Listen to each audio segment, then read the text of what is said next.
티칭하고 5분은 한 3분은 서로 교제하고 인사하고 한 주간 어떻게 보내셨는지, 그리고 뒤에 한 7분은 오늘 이 과정을 통해서 느낀 점을 한번 같이 이렇게 나누어 보고 그런 시간을 가지면 되겠습니다. 자, 삶과 성경에 대한 이야기인데요. 우리가 육체의 생명을 위해서 음식을 먹듯이 영의 양식인 것이 우리 성경의 말씀입니다. 그래서 이 하나님의 말씀이 곧 우리 영적 생명에 필요한 다양한 영양분을 가지고 있다, 이렇게 쉽게 설명할 수 있겠고요. 성경은 이렇습니다. 하나님께서 성령의 감동을 받은 사람들을 통해서 기록한 말씀입니다. 이런 표현이에요. 쓰신 주체는 하나님이시고, 쓰게 하신 주체는 하나님이시고, 그 대신 이제 대필자라 그러죠. 대필자는 성령의 감동을 받아서 적은 사람이라고 이렇게 표현할 수 있겠죠. 자, 그리고 이 성경은 역사적인 진실성을 가지고 있다는 게 명확하죠.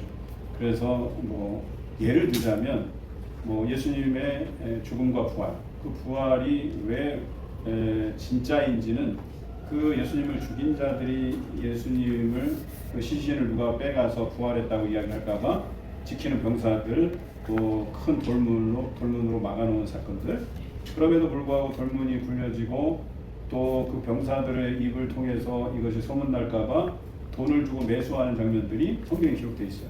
그러니까 단순히 이것만 봐도 이것이 진실이다라고 하는 것을 우리가 알 수 있죠. 뿐만 아니라 예수님의 부활을 목격한 자들이 여성들이었단 말이에요, 먼저. 그런데 이게 조작된 거라고 하면 여성들에게 최초의 목격자를 세울 게 아니라 당시에 인정받는 지위 있는 사람들, 서기관, 장로들, 제사장, 제사장크로, 사내들인 공회 의원들, 이런 사람들을 통해서 최초 증언자로 삼으면 될 거 아니에요. 그런데 그렇게 하지 않고 여성들을 최초의 그 증언자로 삼았다는 것이 중요해요. 그래서 이것이 조작된 것이 아니라 진실성 있는 것이다라고 우리가 얘기할 수 있는 거죠. 자, 이것이 성경이 말하는 성경의 저자, 또 기록의 목적, 또 진실성에 대한 이야기예요. 그러면 성경은 어떤 책이냐? 우리의 신앙을 성숙하게 하고 영적 양식이 되고 우리의 삶의 위로가 되고 4번 올바른 길로 인도해 주시는 가이드라인이 되고 또 영원한 진리의 말씀이며 1.1획도 없어지지 않은, 육신은 후패하여 없어지나 주의 말씀은 영원하다 하신 말씀이죠. 또 하나님의 말씀 그 자체가 능력이 된다라고 했어요. 선포되어지는 즉시 이 땅이 창조되고 또 선포되어지는 즉시 병이 고침을 받고 귀신이 떠나가고 하는 이런 그 말씀 자체가 능력이라는 거예요. 뭔가 행위로서 보여진 게 아니고 선포하는 것 자체가 능력이라고 얘기하는 거죠. 그 다음에 마지막으로 예수님에 대하여 증거하고 있는 책이다. 그래서 이 성경은 우리 1번의 1-2에 보면 통일성을 가지고 일관된 주제를 말한다 그랬잖아요. 그 주제가 뭐예요? 예수 그리스도시다 라고 하는 거죠. 그러니까 구약은 그 메시아 되신 예수 그리스도를 예언한 책이고 약속한 책이고, 신약은 그 언약을 이루신 성취하신 예수님에 대한 이야기라고 얘기하는 거죠. 그 이후에는 뭐예요? 우리를 위해서 죽으시고 부활하시고 승천하셨다가 다시 오실 예수 그리스도를 전하는 제자들의 삶이라고 얘기하는 거예요. 그 제자들의 삶의 연속선상에 오늘 우리가 있다라고 얘기하는 거죠. 자, 그 다음에 성경을 읽을 때 어떤 태도와 방법을 읽어야 되냐? 거룩한 마음으로 읽어야 된다. 함부로 해석하거나 적용해서는 안 된다. 이게 이제 자기적인 해석이에요. 그러니까 어떤 신앙을 합리적으로 설명하기 위해서 거기에 껴맞춰서 해석을 하는 게 아니라는 거예요. 그러니까 성경은 역사적인 배경을 토대로 그때 그들에게 어떠한 의미로서 말씀하셨는지와 오늘 그 말씀이 오늘날 살아가는 우리 신앙인들에게 어떻게 해석되고 적용되는가를 우리가 읽어야지 그것을 임의대로 해석하거나 내 맛대로 해석해서는 안 된다는 거예요. 그래서 교육자들이 성경을 해석함에 있어서는 대단히 조심해야 돼요. 그러니까 그런 거 있잖아요. 목사님들이 내 편 만들려고 자기 위주로 막 성경을 이렇게 속된 말로 조작해서 해석하고 마치 목사가 하나님의 대리인인 양 막 그렇게 목사를 떠받들게 하고, 그런 해석은 어디에도 없어요. 그냥 말씀을 가르치는 자와 모든 좋은 것을 함께하라 그랬지 그 목사가 무슨 신적으로 추앙받고 이런 건 아니라는 거예요. 그래서 목사를 중심으로 해서 신앙이 형성될 이유가 하나도 없는 거예요. 그저 예수 그리스도를 중심으로 해서 말씀에서 더하거나 뺀없이 말씀 그대로를 우리가 나누고 전하는 것이 중요하다. 세 번째는 2번과 3번이 같아요. 가감해서도 안 된다. 그래서 요한계시록에 보면 한 자라도 더하거나 빼면 그것이 자기 생명책에 기록되는 것에 영향을 준다고 말씀하고 있잖아요. 이해되시나요? 그래서 이것이 성경을 읽을 때 중요한 자세다. 그래서 말씀 그대로를 받아들이는데 우리가 좀 더 알 것은 그 말씀의 역사적인 배경하에서 그것을 이해하고 그리고 오늘날 살아가는 우리에게 이것이 어떻게 말씀이 살아 역사하시는지 들려지는지를 우리가 묵상하는 것이다라는 것이죠. 자, 성경은 구분이 오늘 교재에 나온 13페이지에 나오는 구분은 서양식 분류 방식이에요. 서양식 분류 방식. 그래서 여러분들이 그렇게 배우셨을 거예요. 율법서, 역사서, 시가서, 선지서. 선지서는 대선지서와 소선지서. 이게 아마 이제 분량으로 따지는 것 같고요. 그다음에 복음서, 역사서. 이제 이거는 신약의 역사서고 이쪽에는 구약의 역사서고 바울 서신, 일반 서신 이렇게 이해합니다. 근데 제가 성경 아카데미 가르치는 것은 7개 트랙으로 나눠요. 그래서 6개 대칭 구조와 중간에 중간사. 그러니까 구약과 신약의 중간의 역사를 가르쳐요, 저는. 그래서 그 중간의 역사는 성경에 구체적으로 나와 있지는 않아요. 그러나 그 중간사의 역사에 살았던 사람들이 간혹 등장하죠. 예를 들어서 뭐 다니엘이라든지 또 그 페르시아 시대에 그러니까 바벨론이 망하고 그들이 70년 포로기를 지나고 돌아오는 장면 있잖아요. 그런 장면이 바로 중간사의 시작이에요. 그래서 그 중간사의 시작으로부터 성경은 말라기 선지자에 딱 끝나지만 그 말라기 선지자 때부터 예수님이 오기까지의 그 중간, 그 기간이 400여년. 그리고 그것을 우리는 중간사 이렇게 얘기해요. 자, 그러면 구약은 어떻게 이루어졌냐? 모세 오경. 자, 모세 오경이 숫자를 잘 기억하시죠. 오경. 그러면 신약에는 이것과 대칭되는 게 뭐예요? 사복음서. 모세오경이 있으면 신약에는 사복음서가 있다. 그 다음에 여기는 왕정 500년의 역사가 있으면 신약에서는 사도행전 30년이다. 됐나요? 왕정 500년이 구약에 있으면 신약에서는 사도행전 30년의 역사가 있다. 자, 그리고 이 왕정 500년에 누가 들어가냐면 왕들과 함께 활동했던 선지자. 왕과 선지자의 이야기. 자, 그러면 사도행전 30년에는 누가 등장해요? 예수님의 제자들. 그렇죠? 그래서 사도행전의 전반부는 예수님의 제자 중 베드로의 이야기가 중심으로 이렇게 이끌어져 가고 그 다음에 후반부에는 누구? 사도 바울의 이야기가 이끌어져 간다. 그래서 사도행전 30년과 함께 기록된 것들이 뭐냐면 바울 서신입니다. 바울 서신. 그러니까 왕정에는 왕정과 왕의 역사인 열왕기상하와 역대기상하가 있지만 그 안에 선지서들이 들어가 있는 거예요. 선지서들이. 그러면 사도행전은 예수님의 제자들, 그 사도들의 행적이 들어가 있는데 거기 플러스 편지. 그러니까 사도 바울의 편지가 들어가 있다. 이렇게 보시면 되고요. 자, 그 다음에 구약에서는 이 왕정 500년이 아닌 이제 나라를 잃고 포로기에 들어가면서 그 포로기에서 돌아오는 역사까지 그 역사에 기록된 선지서가 페르시아 7권이 페르시아와 관련된 7권의 책이 있다면 그것과 대칭구조에 있는 신약에는 뭐가 있냐? 공동서신 9권이 있어요. 즉 바울 서신이 아닌 공동서신 9권. 자, 그러면 모세오경이 있으면 사복음서가 있고 왕정 500년이 있으면 사도행전 30년이 있고 페르시아 7권이 있으면 공동서신 9권이 있다. 이렇게 6가지 트랙을 외우시면 돼요. 그리고 중간에 중간사가 있다. 그래서 여러분들이 알고 있는 페르시아의 7권은 뭐가 있을까요? 그러니까 그 포로돼서 잡혀갔다 돌아오는 그런 과정에 쓰인 책들을 생각하면 되잖아요. 그렇죠?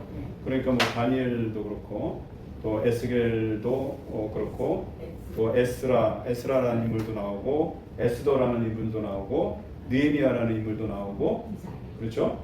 또 이제 마지막 선지서인 말라기도 이제 거기에 포함되는 거고요. 그러니까 이렇게 그 페르시아 즉 중간사가 시작되는 그 역사에 있던 7권이 있다면 공동서신 9권은 더 쉬워요. 그러니까 공동서신은 바울 서신이 아닌 거예요. 그런데 바울 서신의 특징은 몇 가지로 나누는데 하나는 교회 이름이 들어가요.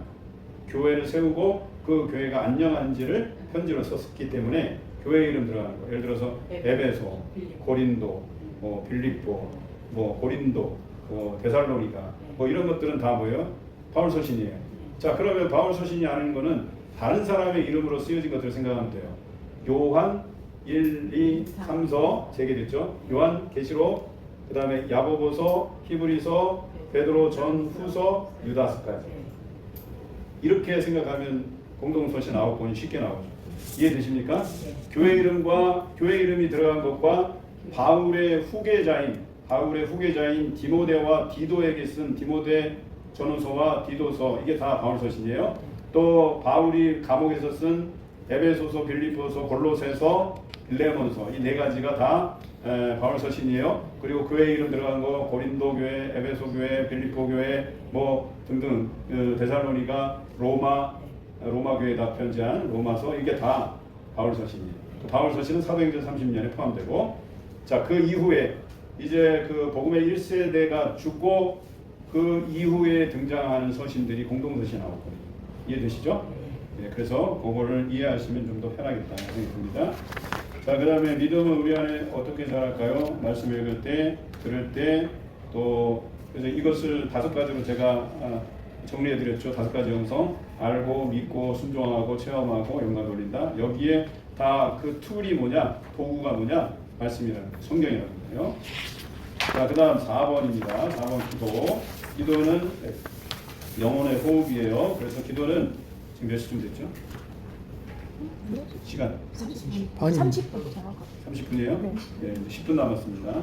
기도는 하나님과 대화하는 것이고 하나님과 교제하시는 최고의 특권이고 영혼의 호흡과도 같고 우리가 하나님 앞에 마음을 전할 수 있고 또 하나님의 메시지나 능력을 우리가 받고 경험할 수 있다. 이것이 기도라는 거예요.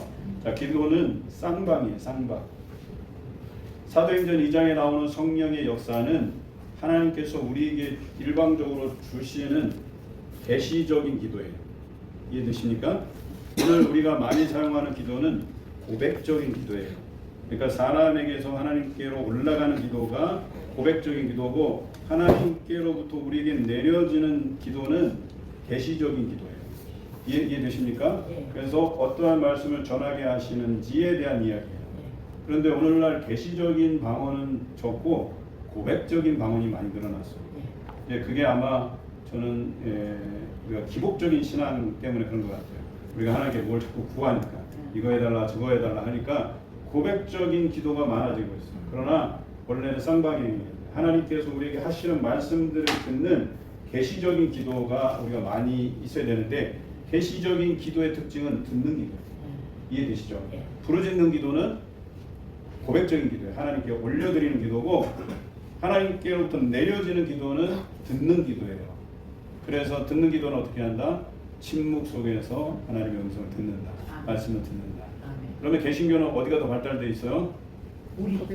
고백적인 기도, 올라가는 기도. 그러니까 우리가 개선해야 될 기도는 뭐다? 듣는 기도다. 침묵하면서 하나님의 음성을 듣는 기도다. 내가 30분간 고백적인 기도를 했다면 또 30분간 들어야 돼. 침묵하면서 하나님의 말씀이 어떻게 들려지는지를 들어야 되는데 이게 기도의 모범이라고 얘기하는 겁니다.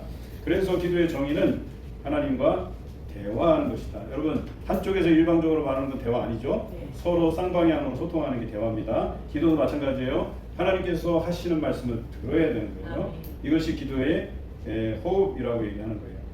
자, 숨에는 날숨과 들숨이 있어요. 그죠? 날숨만으로 살 수 없고 들숨만으로 살 수 없어요. 그렇죠? 이래야 살아요. 근데 하다 보면 죽어요. 또 하다 보면 죽어요. 이게 안 되는 거예요. 그래서 들숨 날숨. 그래서 하나님께 올려드리는 기도, 내려지는 기도가 함께 있어야만 우리의 영혼이 사는 겁니다. 그 다음에 기도의 대상은 하나님이세요. 그리고 우리는 예수님의 이름으로 기도해요. 기도할 때 여러분들 세가족과 나눌 때 대단히 중요한 거예요. 시작할 때는 하나님이라는 호칭이 반드시 들어가 있어요. 왜 주님께서 가르치신 기도에는 하나님 예수 그리스도가 구분되어 있냐면 대상과 중보자로 나누고 있다는 거예요. 대상은 하나님이에요. 그러니까 여러분들이 기도를 할 때 주님 그러면 모호해요. 주님은 하나님도 되고 예수님도 되고 성령님도 돼요. 세 위가 하나이시기 때문에 주님 하면 다 통하긴 하지만 그래도 기도에서 예수님께서 가르치신 기도를 통하면 대상은 명확하게 하나님 하고 시작하는 게 맞는 거예요. 이해되시죠? 끝날 때는 예수님의 이름으로 기도합니다. 예수님이 우리의 중보자가 되시기 때문에. 이해되시죠? 이게 바로 기도의 모범이에요. 그러면 중간에는 뭐예요? 우리가 그렇게 할 수 있도록 또 일용할 양식에 감사할 수 있도록 또 우리의 예수님께서 우리 죄를 사하신 것처럼 남을 용서하게 해달라는 이 기도가 누구를 통해서? 성령의 역사를 통해서 일어나게 해달라는 게 기도의 모범이에요. 그래서 삼위일체 하나님, 성령님, 예수님이 함께 들어가 있는 것이 기도라고 하는 것입니다. 이해되시죠? 그리고 기도하는 습관에 성경을 읽고 시작하는 사람들이 있어요. 이거는 예전에 우리가 묵도라는 게 있었어요. 옛날에 예배가 정형화되기 전에는, 형식을 갖추기 전에는 묵도라는 게 많았어요. 그래서 기도긴 한데 말씀을 읽는. 근데 이것 때문에, 옛날에 그 습관 때문에 기도할 때 성경을 읽고 기도하는 사람이 있어요. 이거는 올바른 모범이 아니다. 이해되시죠? 그래서 기도할 때는 성경을 읽고 시작하는 것이 아니고 성경을 인용하려면 형용사구로 한다. 예를 들어서 태초에 천지를 창조하신 하나님, 뭐 이렇게 쓴다든지. 이해되시죠? 오늘도 예배하는 자들을 찾으시는 하나님, 뭐 이런 식으로 이렇게 형용사구로 붙여야지 성경 원문 그대로 읽고 하나님 이렇게 시작하면 안 된다는 거예요. 이해되시죠? 그래서 우리 교단에서 사용하지 말아야 할 단어 또 형식들에 대한 이야기들이 많이 나와 있어요. 예전에 정정국 교수님이 그런 책을 쓰시기도 했어요.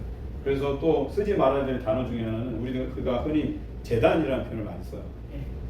그래서 우리는 사실 그 구약적인 언어들 있잖아요. 사실은 성전이라는 표현도 어울리지 않아요. 원래는 교회라는 표현으로 써야 되는 게 맞아요. 근데 우리는 이제 혼용해서 쓰잖아요. 근데 신학자들은 재단, 성전 이건 다 구약적인 용어들이기 때문에 신약에서는 예배, 그다음에 교회 이런 단어를 써야 된다고 이야기하는 거예요. 그런 것들도 사실은 엄격하게 구분할 필요는 있어요. 자, 그다음에 기도의 내용은 하나님의 영광을 위해서 먼저 기도하고 나라를 위해서 기도하고 뜻이 이루어지기를 기도하고 일용할 양식, 죄의 용서, 시험에 들지 말게 모든 악으로부터 구원해 주소서 예수님의 이름으로 기도합니다. 이게 주님께서 가르치신 기도가 바로 이 모형이에요. 이해되십니까? 자, 그 다음에 기도의 응답은 어떻게 응답하시는가? 반드시 응답하시는데 우리가 기대하던 대로 응답하시는 게 아니에요. 때로는 yes 또는 no, 때로는 wait, 기다려라. 때로는 우리가 생각한 대로 yes 해주실 때도 있지만 그것이 우리에게 합당한 것이 아니라면 no 하시기도 한다는 얘기예요. 또 어느 때는 하나님의 때를 기다려라, wait 하시기도 한다는 얘기예요. 자, 두 번째, 욕심이나 잘못된 동기로 구할 때 응답하지 않아요. 이게 no예요, no. 1번은 yes, 2번은 no로 대답하시는 거예요. 너에게 자녀가 생선을 달라 할 때 뱀을 줄 자가 누가 있느냐 이러잖아요. 근데 자녀가 나 뱀 좀 가지고 놀 테니까 좀 뱀을 잡아달라 하면 여러분 주겠어요? 안 준단 말이에요. 그런 것과 같은 거예요. 자, 그 다음에 세 번째, 우리를 사랑하여 응답하지 않을 수도 있다. 응답하지 않을 수도 있다 보다는 응답해 주시는데 yes나 no로 응답해 주시긴 하는데 기다리게 하십니다. 하나님의 적절한 때 기다리게 하십니다. 그래서 yes or no or wait 이렇게 응답하신다는 거 세 가지를 설명해 주시면 되겠고요. 다섯 번째, 기도의 방법과 자세는 정해진 시간이 중요하다. 구별된 시간이 중요하다. 왜 그러냐면 우리는 흔히 내가 좀 시간이 있을 때, 여유가 있을 때, 그런데 살아보면 여유가 없다는 걸 느끼게 되실 거예요. 뭐가 이렇게 바쁜지, 심지어는 내 구별된 시간에 뭐가 들어가냐면 드라마. 이게 9시부터, 아니 요즘은 10시부터 하나요? 10시부터 11시까지는 내가 최애로 좋아하는 드라마가 있으니까 이때는 기도할 수 없다. 그래서 드라마는 그 시간에 구별되면서 기도하는 시간은 구별 못하는 게 현실이에요. 이상하죠? 그러니까 구별하는 게 중요하다. 내가 이 시간대는 기도하겠다. 또 도전해 보면 내가 제일 좋아하는 드라마가 10시부터 11시까지 하면 그 시간에 내가 그걸 참고 기도하겠다. 대단한 도전이죠. 또 아니면 내가 새벽을 깨우면 기도하겠다. 또 자기 전에 기도하겠다. 또 점심시간 지나고 뭐 1시간 시간 내서 내가 묵상하면서 기도하겠다. 내가 중보기도단으로서 기도하겠다. 분명한 것은 내가 새가족 교사로서의 정체감을 가지고 여러분들이 한 주간에 한 번 이상은 새가족들을 위해서 기도하는 시간들도 가질 필요가 있다는 것이에요. 자, 그 다음에 함께 기도하면 좋다. 이제 중보기도의 힘입니다. 그래서 누군가에게 의뢰하고 부탁하고 같이 기도하자고, 이게 삼겹줄이라는 표현으로 쓸 수 있는, 쉽게 끊어지지 않는다 했어요. 그렇죠? 그래서 기도도 마찬가지. 여러 사람이 기도하면 또 의인의 간구하는 힘이 크다 했어요. 간절하게 또 기도해야 됩니다. 또한 이 다니엘서에 보면 또 욥의 간절한 기도에서도 나타났지만, 다니엘서도 보면 정해진 시간에 예루살렘 성전을 향해서 열린 창문 아래에서 무릎 꿇고 하루에 3번 기도했다. 그러잖아요. 이게 뭐 기도의 모범이라는 거예요. 또 의심하지 말고 믿음으로 기도해야 된다. 받은 줄로 믿어야 된다. 그 다음에 회개하고 기도해야 되는데, 마음을 비워야 되는데, 시편에 보면 시편 51편에 다윗이 내 안에 정직한 영을 새롭게 해달라고, 정한 마음을 창조해달라고 그러잖아요. 그게 그 기도예요. 내 안에 정직한, 정한 마음. 그래서 그런 마음으로 기도해야 된다, 이런 표현이죠. 기도의 종류에는 침묵기도 있고, 또 통성기도 있고, 금식기도 있고, 소망기도 있고, 별의별 기도가 다 있어요. 예전에 24시간 기도 체험이라는 프로그램 어느 교회에서 한 적이 있어요. 그래서 24시간 동안 성도들이 아무 때나 와서 그 기도 코스를 돌면서 기도를 배우는 거예요. 그래서 1코스 오면 우리가 정상적으로 하는 거, 이렇게 앉아서 무릎 꿇고 손 모으고 기도하는 기도, 또 2코스 가면 엎어져서 하는 기도도 있어요. 여러분들 그 가톨릭에서 사제들이 서약할 때 어떻게 해요? 사제로 할 때 완전히 엎어지잖아요. 그게 뭐냐면 내 자신 다 드리겠다는 거예요. 다 드리겠다는 거예요. 온몸을 다 드리겠다는 거예요. 기도. 근데 기독교에도 있어요, 그런 기도가. 그리고 뭐 침묵기도, 통성기도, 뭐 여러 가지 코스들을 경험해가는. 심지어는 적어서 나무에 걸어서 하는 기도. 여러 가지 형태들이 있다. 찬양하면서 기도하는 것도, 찬양기도, 찬양하면서 기도하는 것도 있고. 예, 잘했습니다. 예, 여기까지가 이제 4과까지 내용이고요. 3과, 4과, 5과는 우리 신정철 장로님, 한종옥 장로님, 김진모 장로님 세 분이 상의하셔서 나는 이 과를 가르치겠다 논의하시고, 우리 박하문 전사님이 말씀해 주시면, 논의해서 결정해 주시면 제가 그렇게 생각하고 그렇게 하겠습니다. 다음 주에 뵙겠습니다. 기도하겠습니다. 하나님 감사합니다. 우리 새가족 안내 과정을 위한 예비 모임 가졌습니다. 특별히 이 과정을 티칭하는 세 분 장로님, 하나님께서 지혜 주시고 능력 주셔서 우리 새가족들에게 잘 안내하고 또 교제하고 나누고, 그래서 우리 새가족 모임이 풍성하게 이루어져서 또한 새로운 가족들이 더 많아지게 하시고 우리에게 정착하는 새가족들이 많아질 수 있도록 인도하여 주시옵소서. 또한 우리 1부와 2부를 책임지고 계시는 우리 김정래 권사님, 또 우리 윤옥천 권사님, 또 이 새가족부를 이끌어 가실 때 지혜 주시고 능력 주셔서 이분들을 통하여서 우리 많은 분들이 또 우리 교회를 거쳐서, 새가족부를 거쳐서 신앙이 성장함으로 장성한, 그리스도의 장성한 분량에 이르는 새가족들이 되게 하시고, 또 맡은 바 책임을 다하는 우리 여러 새가족들, 교사들을 위해서 기도하오니 이분들의 영육간의 강건함과 가족들의 잘됨을 통해서 이들이 가족을 돌아보지 않고서도 하나님에게 충성되게 일할 수 있도록 그 가족을 책임져 주시고 날마다 형통함이 경험될 수 있도록 인도해 주시옵소서. 예수님 이름으로 기도드립니다. 아멘.